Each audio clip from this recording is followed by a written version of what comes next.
Bonjour et bienvenue dans les Infos d'Orient, l'hebdo sur l'actualité des chrétiens d'Orient. 3 mois après l'attentat contre l'église grecque orthodoxe Mar Elias dans le quartier de Doulieh à Damas, 22 enfants ont été baptisés en signe d'espérance et en hommage aux martyrs. Le père Youhana Shahada a rappelé que ce geste affirmait la foi des fidèles, leur désir de transmettre la vie et l'espérance malgré les épreuves.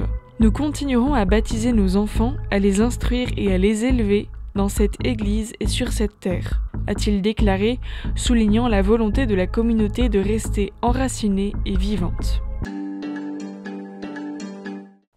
Le patriarche latin de Jérusalem, le cardinal Pier Battista Pizzaballa, a annoncé l'annulation de la dette scolaire accumulée par les familles des élèves des écoles catholiques de Terre Sainte avant l'année 2024-2025.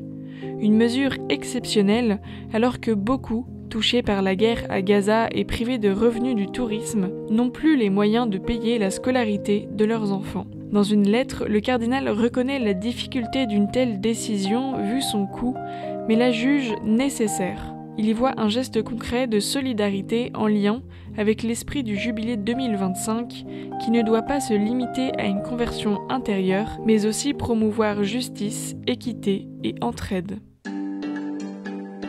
Monseigneur Viroslav Vajovski a été nommé nonce apostolique en Irak par le pape Léon XIV. Le diplomate polonais de 55 ans est actuellement sous-secrétaire du Saint-Siège pour les relations avec les États. Ordonné prêtre, en 1996, il dispose d'une formation en droit canonique et a étudié à l'Académie pontificale ecclésiastique. Il a rejoint le service diplomatique du Saint-Siège en 2004. Son parcours l'a conduit au Sénégal, à Vienne, auprès de l'AIEA, de l'OSCE et de l'ONU, ainsi qu'en Pologne. À Bagdad, il succède à Monseigneur Michiel Escova, nommé à Kinshasa.